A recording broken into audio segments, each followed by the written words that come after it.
Okay, so this is a continuation of the lightness and the darkness that I started videos on. This is going to be part 2. I thought while we talk, we could go ahead and we could look at the Matco flyer. Toolboxes. All I got to say is if you're a professional, you plan on doing this for a long time, it's the way to go. Quality toolboxes. I've gone through my fair share of Kennedy, Craftsman's, drawers cave in, slides break. I got my Matco toolbox already for 20 years. You know, also had some snap-ons, but you know, something to think about. They are expensive, but you know, if you're going to be a professional, being here for a long time, think about it. So, ethics. Look at that torque wrench. 485. A little high, but not too bad. Better than Snap-on. On the ethics,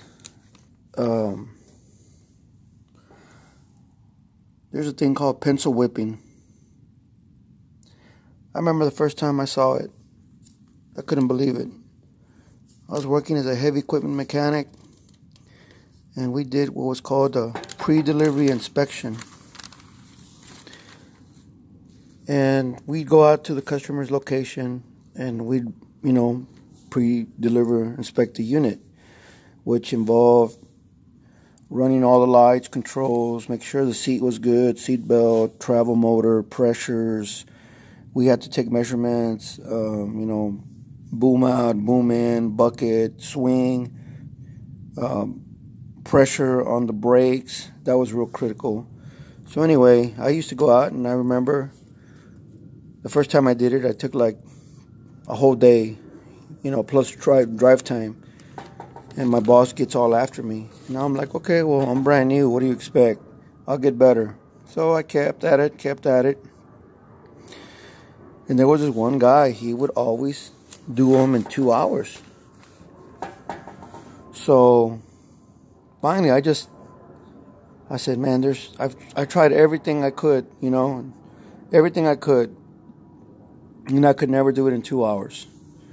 I was averaging about 4 hours. Well, one day I followed this guy.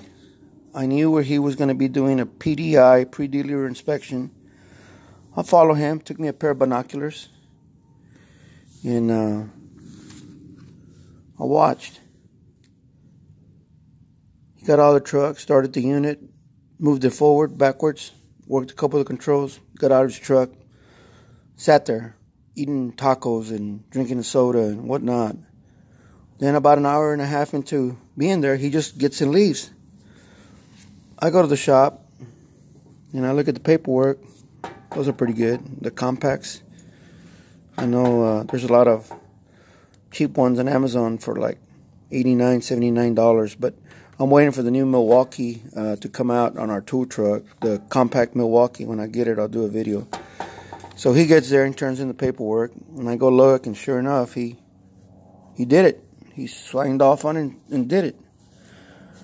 So, make a long story short, after I kept digging around, trying to see what it was that he was doing, come to find out, he was pencil whipping.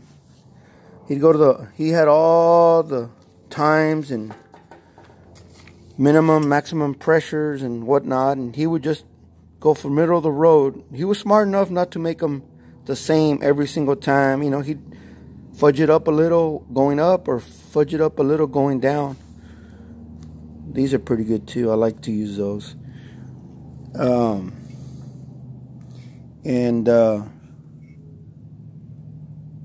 So yeah, he was pencil whipping. That's why he could do it in 2 hours.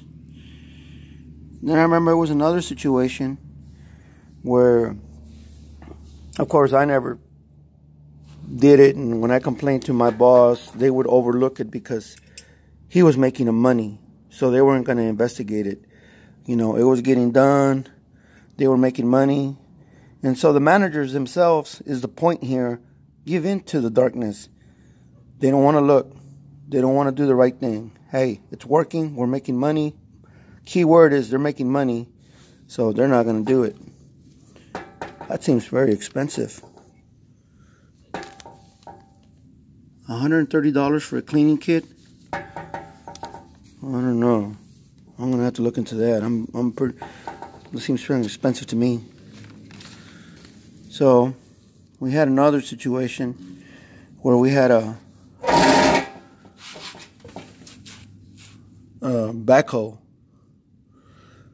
with the control valve, and it paid 1 hour to remove the control valve on the backhoe. Try as hard as I might, no matter what I did, no matter everything I tried, I could never do it in 1 hour. Luckily, I ended up going to school for that machine. So I get there, first thing I ask the instructor is, I want to see someone show me how to take that control valve off in 1 hour.